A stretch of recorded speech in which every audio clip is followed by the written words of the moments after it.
Hey there guys, welcome back. Today's video, like so many of my other videos, is going to be an exciting, adventurous thrill ride into a subject that you weren't even aware that you wanted to learn about, and that is how to build a DIY tripod hoist for the purpose of lifting heavy objects. You may have seen something like this on a construction site, or perhaps if you've ever looked into like firefighter rescues where somebody's being hoisted out of a well or a trench. They might use something like this, although I will say this one costs probably 1% of what one of those costs, and it can be set up in minutes versus the multiple hours that those people use to make them super safe. But anyway, that's what I'm going to do today. This one is actually for the purpose of lifting some boulders on the backside of my property that I want to use on some other projects, and I'm going to be using this to lift them onto a trailer so that I can move them around my property. So anyway, I'm going to show you how I built the little bracket, the little red portion of that, just out of a single piece of steel tubing, and then I'll test it out and talk about some other stuff. So.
And there it is, all set up in its functional form.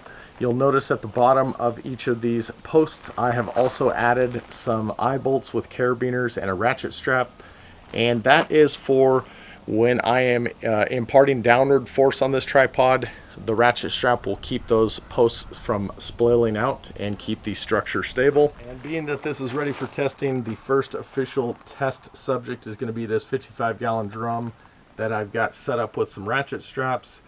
and a come along as the lifting device.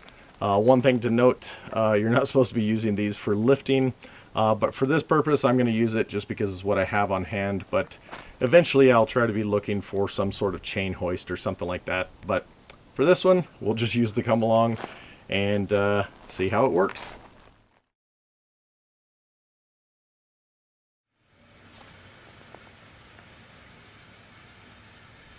Almost ready. So I've got the slack taken out of the ratchet straps, and I think just a couple more ratchets with the come along and it will start to lift. And for those of you who didn't hear my earlier comments, I am aware that this is not a lifting device, it's just what I had on hand. Eventually I would prefer to replace this with a chain hoist or something like that.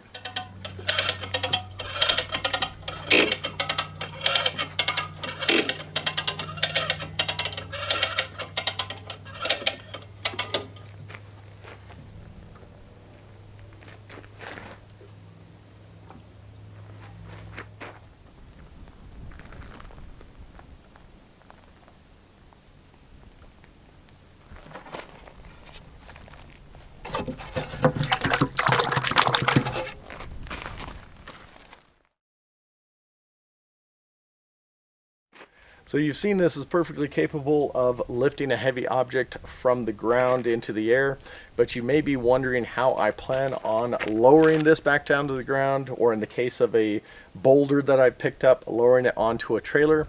And being that this is a come along and it's not really designed to lower, it's really just designed as a mechanism to pull things. It doesn't really have a dedicated action towards lowering, but you can manipulate the mechanism a little bit to do that in very slow increments, and I'll show you that method. And then the other way is just to simply release the ratchet strap around the legs, and then nudge these legs out a little bit at a time until it rests on whatever you need it to rest on. So the first method I will show you is to manipulate the action of the come along to lower this about a half turn at a time. It's very slow, it's not intended for this, so as my full disclosure, don't try this at home. It's just something I'm going to show you how I'm doing it. But the first thing you're going to do is the ratcheting mechanism has a little spring, usually with a piece of yellow around that spring, and it details if it's going to pull or release tension. I have it in the release tension so that this can move freely now. And what I'm going to do is bring it all the way up here, push it down with my finger until it engages, and then this mechanism right here on the back side releases the other side, the little safety lever. So I'm going to pick up, I'm going to depress this, and now I'm going to lower it about a half turn at a time. Once it catches there, I'm going to release this one back until this piece is disengaged again. Bring it all the way up, push it in with my finger, push up, release this backside lever, and continue that, and it's actually resting on the ground just with those two half turns.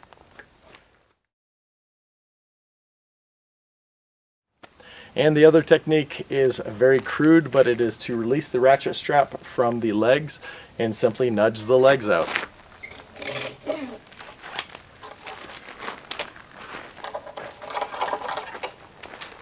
Alright, so you see it's swinging freely, and I will just simply nudge them out.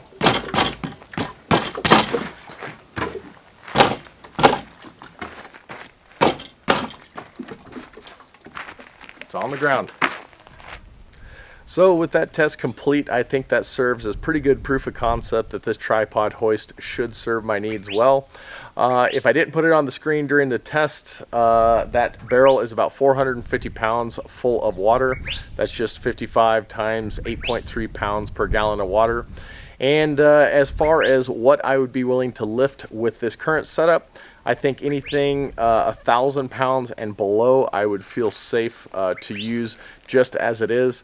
Anything more I definitely could lift, but as I mentioned earlier, I don't want to do it with a come along. I would definitely want to use a chain hoist and you know, perhaps, you know, add some steel legs if I was doing something really heavy. But in that case, I'm probably going to be asking to borrow or rent some equipment to do that. But for the purpose of lifting up the rocks that I mentioned in the intro, I'm hoping to use this just to lift some of these boulders up to a height where I can get a little homemade trailer that I'm going to be building soon underneath them, lower it down, strap them on, and then move the rocks to various places like the front of my driveway. I want to do kind of a gate fence project and have some boulders up there, as well as take some over to my goats.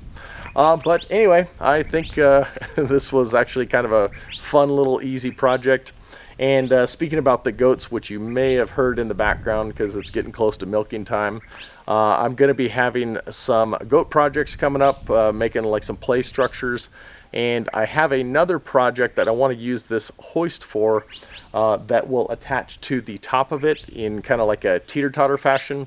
I'll have some handles on one side. It'll be like maybe a 20-foot, almost like a manually operated crane that I'll hold on one side, and then I can use like a little hoisting winch to, you know, pick some heavy stuff up, playground equipment kind of stuff, and put it in the goat yard and then lower it back down. So I don't know if I'll make that a project or not in and of itself, but you'll at least see that when I get around to doing the goat project.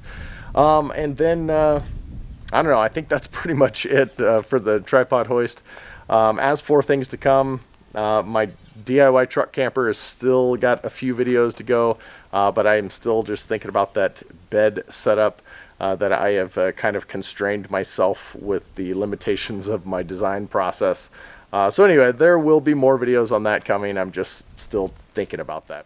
And before I let you go, I did want to take a minute or so to offer some thoughts on all the folks who recently been affected by the hurricane that went through the Florida and Carolinas area that has just devastated so many communities. I can't even imagine what those folks are going through. The videos and images I've seen are absolutely heart-wrenching. And I would encourage you, if you feel so inclined in your heart, to consider donating to some of the small church groups and community groups that are actually on the ground doing real good work and actually helping people, to consider doing that. My wife and I have donated, and we even had some friends who are actually in the area right now. They were visiting family, and we were able to send them money, and they are actually on the ground buying supplies, delivering them to some places where people can get food, water, and other things that will actually help them. I'm kind of beyond donating to the large organizations because I don't think your money actually goes to where you think it's going. So that's why I would highly encourage donating to small local community groups and churches that are actually in the area. And heck, if you're close enough, maybe offer physical volunteering. And if you can't do either of those things, I truly believe in the power of prayer. And I mean, absolutely get on your knees in a quiet place and pray to the Lord that He can deliver those people from what they are going through and give them comfort and provide for them. I do believe it's a real thing, and it can actually help people. Anyway, so I don't want to end on a down note, but I did want to make mention of that because there are so many people there who are undergoing unimaginable things, and I don't think the federal government or any of the large organizations are doing what they claim that they're doing. And those people are only going to get through it through small local action. And anyway, so I guess with that said, I will see you guys on the next project, and until I see you then, God bless.